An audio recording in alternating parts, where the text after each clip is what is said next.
রোকেয়া সাখাওয়াত হোসেন, যিনি নারী জাগরণের আলো ছড়িয়েছেন বিশ্বময়, অথচ তার জীবন ও কর্মচর্চার জন্মস্থল রংপুরের স্মৃতি কমপ্লেক্স পূর্ণতা পায়নি 2 যুগেও। উদ্ধার হয়নি লাখেরাজ সম্পত্তি, আতুর ঘরটিও করা হয়নি সংস্কার।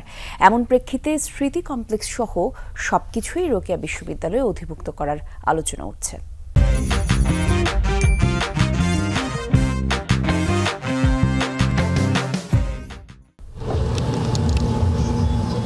রংপুর মিঠাপুকুরের পায়রাবন্দ ইউনিয়নের খোদ্দ মুরাদপুর গ্রাম। এখানেই 1880 সালের 9 ডিসেম্বর জন্ম নেন বেগম রোকেয়া।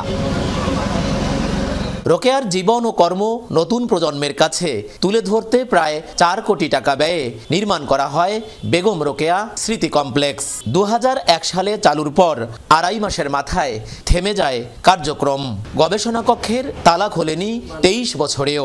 প্রশিক্ষণ কেন্দ্রের সেলাই মেশিন ঢাকনাবন্দি, সেমিনার রুমে ধুলার আস্তরণ।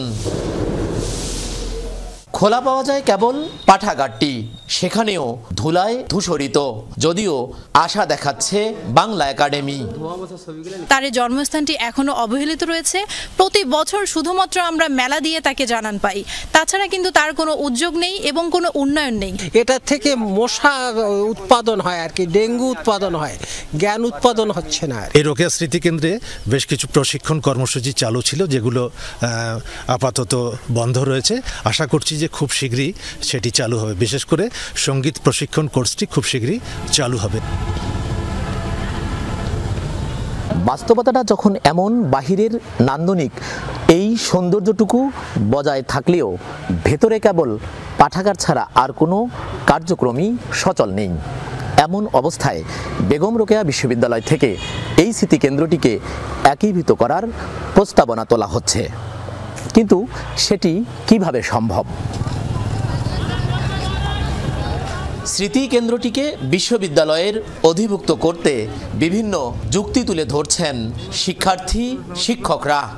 বেগম রোকেয়াকে ধারণ করে যেহেতু এই বেগম রোকেয়া বিশ্ববিদ্যালয়, সুতরাং বেগম রোকেয়া বিশ্ববিদ্যালয়ের স্মৃতিকেন্দ্র সেটিকে দেখভালের দায়িত্ব বিশ্ববিদ্যালয়ের অধীনস্থ করা উচিত। যে রিসোর্সগুলো এখন ওখানে আছে, যা নিয়ে আরও গবেষণা করা সম্ভব, সেগুলো শিক্ষার্থীরা সঠিকভাবে ব্যবহার করতে পারবে। বেগম রোকেয়া বিশ্ববিদ্যালয় যেটা করবে, ওখানে একজন পরিচালক নিযুক্ত করবে, ওখানে একজন সিকিউরিটি দিবে, ওখানে অফিসার নিয়োগ করবে, তাহলে জায়গাটি সচল হবে এবং জায়গাটি একটা প্রাণ ফিরে পাবে। এবং গবেষণার জন্য এটা আমাদের ভবিষ্যতের জন্য এটা খুবই দরকার। ভিসি জানালেন, একীভূত করা গেলে গবেষণা ও চর্চায় মনোযোগী হবে দেশি বিদেশি গবেষকরা। গবেষণায় যে যত বেশি তার নিয়ে আলোচনা করবে, তার স্মৃতিকে নিয়ে আলোচনা করবে, তত বেশি ভবিষ্যৎ প্রজন্ম তারা জানার একটা ক্ষেত্র সৃষ্টি হবে। 1932 সালের 9 ডিসেম্বর কলকাতায় মারা গেলে সোদপুরে সমাহিত করা হয় বেগম রোকেয়াকে। সরকার, মাঝারুল মান্নান, যমুনা নিউজ, রংপুর।